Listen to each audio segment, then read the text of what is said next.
I want to say that I picked tonight's topic in part because I've been doing some reading by other teachers of color. Some of you may not know, but there was a historic gathering of 75 teachers of Black Buddhist teachers of African descent at Spirit Rock in 2019. And for the first time, we came together and we realized that when we taught, we did have certain commonalities. Many of us brought more movement into our teachings. Many of us emphasized the breath less and, you know, brought in trauma-informed techniques. And also, I am 73 years old, and about 2 years ago, someone began to talk about how when they went to those long 7-day sitting retreats or 3 month, that they came home and their knees and joints just ached.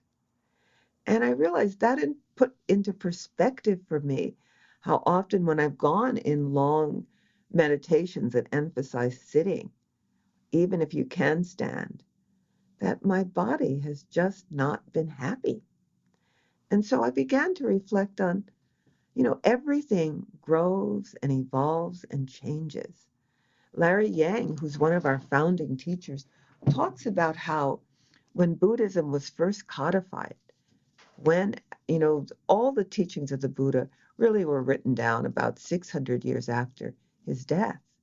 And Larry writes that it took almost that length of time for Buddhism to permeate China. Because Chinese styles of Taoism and Confucianism were really based in things like ancestor reverence, filial piety, the respect, for example, that is due your parents. And the Buddha did not exemplify these. The Buddha's father was a great king and warrior, and he wanted the Buddha to follow in his footsteps.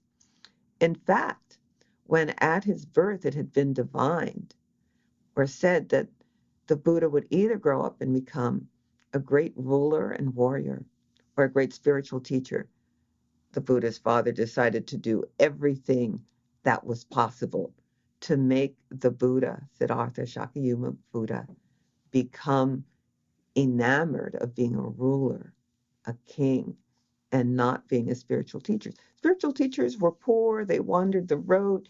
It was not a life that, especially if you'd been born wealthy, you wished for your child.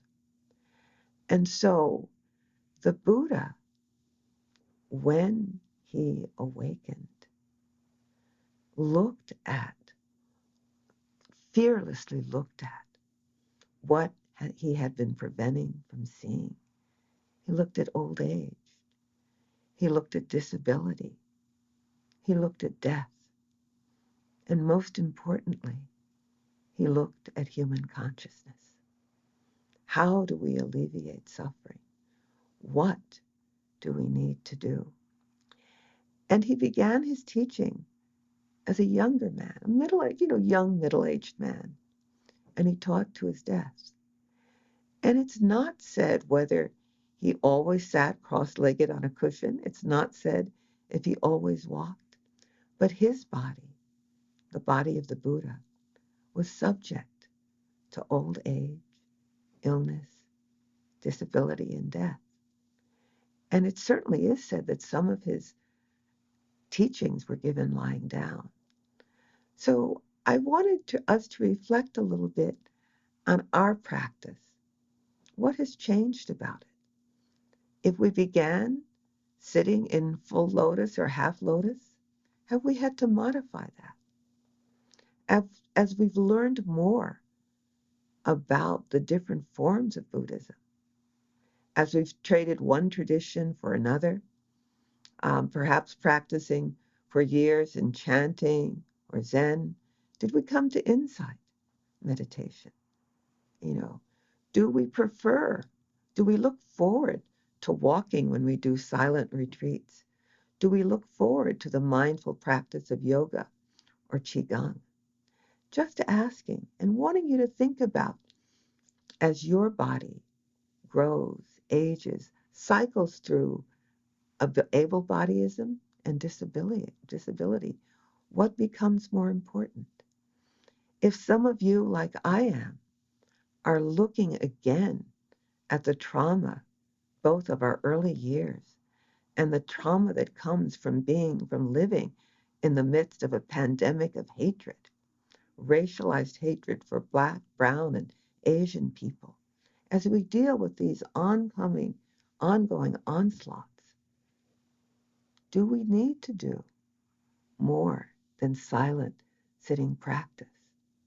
What have we learned? I know that in my teachings, I've often brought in movement because movement is something that has often held me. And I know that for many of us, singing or chanting is a very important part of our lives. Um, Bernice Reagan, who was part of the early 1960s civil rights movement, talks about how when people were organizing people to vote, and we may be coming again into a time where voter registration drives are important, where we have to reach out to formerly incarcerated people, to immigrant communities, to encourage them to vote. And I'm not saying that voting is the best or only thing we could do, but I know that for some people, this is becoming something of great urgency. But Bernice Reagan talked about how when you did voter registration drives among Black people in the South in the 1960s, people knew they could be kicked off the plantation on which they lived. They knew their houses could be firebombed. As one of the early civil rights movements, her name will come to me in a minute, Fannie Lou Hamer, was. They knew that they could be beaten to death. They could be killed. They could be left disabled for the rest of their lives. And she talks about how in the churches, as the church is talking about the voter registration drive and what they're going to be doing, the sheriff and his men would come in. And fear moved in a palpable wave across the room because these threats were not empty. These threats were very real. And Reagan says that invariably somebody would start a song and the whole congregation would take it up. And by the end of that song and the next song, she talks about the people owned the room. They weren't afraid anymore. They had joined together. And singing is so, so powerful.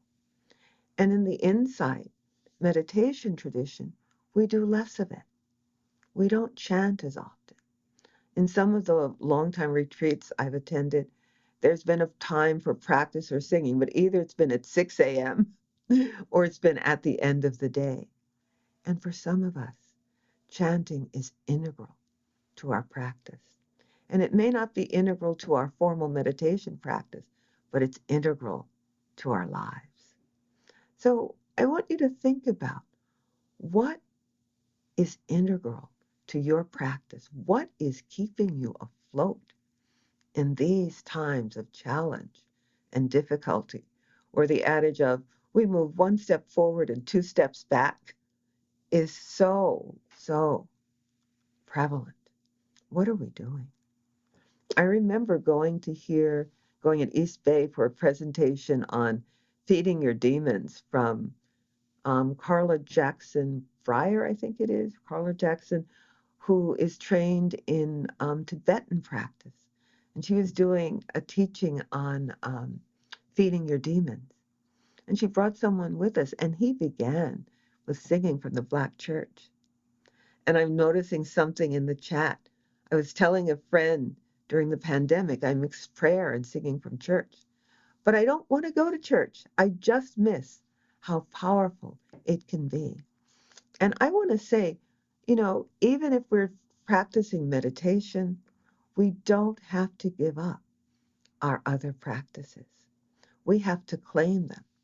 And for some of us, we entered, not all of us, but some of us entered the door of Buddhism through the convert practices of teachers who went to Asia in the 1970s and made a conscious decision to bring back a Dharma and a way of teaching that took away devotional practice, that took away the chanting, the robes, etc. And for some of us, that's an integral part of our practice. So I want to say to everybody, this is a time that we can change our practice of the Dharma. I started by talking about how China took a long time to receive and embrace Buddhism because they had to deal with this figure who was an example of not filial piety, of going against his father's will. The monks didn't necessarily pay taxes. And China was very organized. Everybody had a role, everybody served the emperor. So until Buddhism, figured out a way in China to merge Confucian and Taoist values with Buddhism, it didn't do well. So the emperor became an incarnation of the Buddha in some cases. In some cases, there was a symbolic order of hierarchy, so that there were junior monks and senior monks. And the same way that you respected your parents as an elder, you respected the elder monk. So I want to say, um, let's not throw out the practices that are dear to us. Let's understand that that Buddhism has transformed in every country it's gone to, and that we too are in a time when so many ways of Buddhism and so many interpretations of Buddhism are out there. I got a message in the chat from someone who said that, they were wondering for those of us who identify Christian and have had experience with meditation practices over the years, Zen, Thich Nhat Hanh, Japanese, American, and Insight and yoga, how do we integrate mindfulness and Christianity? And although I don't identify as a practicing Christian, I do want to say that many, many practitioners of Buddhism, at least in the Western convert tradition, don't find it a problem with integrating the religions of Islam, Christianity, Judaism with Buddhism. Buddha said that, actually, as someone once said, the Buddha was not a Buddhist. Buddha said that he taught one thing and one thing only, and that was the ending of suffering and the ending of suffering. So that, I think, is not in contradiction to any other religious tradition. And as several of you noted before we went into breakout rooms, um, there was, some of you missed the singing in the church. So I really want to just honor that. And I want to just thank you. Oh, toddler. Someone else has a toddler. And one of the things I just want to say is that everyone who is a parent practices, if you are trying to be a good parent, and no one of us is perfect, I want to say that you bring to your young one the qualities of loving kindness, compassion, sympathetic joy, and equanimity. To be a parent is to practice at the highest level, to love unconditionally, to forgive endlessly, to see the person for the reality that they are. I said once to my family doctor that everything that men do to become saints, mothers or parents or loving caretakers do in the care of their child. And mothering, I am not meaning as a gendered term. When I was at one point partnered with a young child, I decided the mother is the one who takes off from work when the child is sick. And that can be the person of any gender. But that's the level of, yeah, if you're on when the child is sick, you're the mother. So anyway, um, all right, so let's take a breath. Let's come into a comfortable, seated, sitting, or lying position. Let's acknowledge the body, which holds our spirit. Let's acknowledge the earth that holds our bodies. Let's acknowledge the planet that holds all of our other than human kin. May the merit we have generated tonight go out to all beings in all dimensions and all forms. May the merit we have developed tonight go out to all those who are suffering in the plight of houselessness, in the plight of poverty, in the plight of incarceration, which is never, ever complete, which does not serve to regenerate or transform. May the merit we have generated go out to all of our ancestors, the good ones and the bad ones. May it go out to all of our descendants. May all beings, without exceptions, in all forms and all places, be liberated and at peace.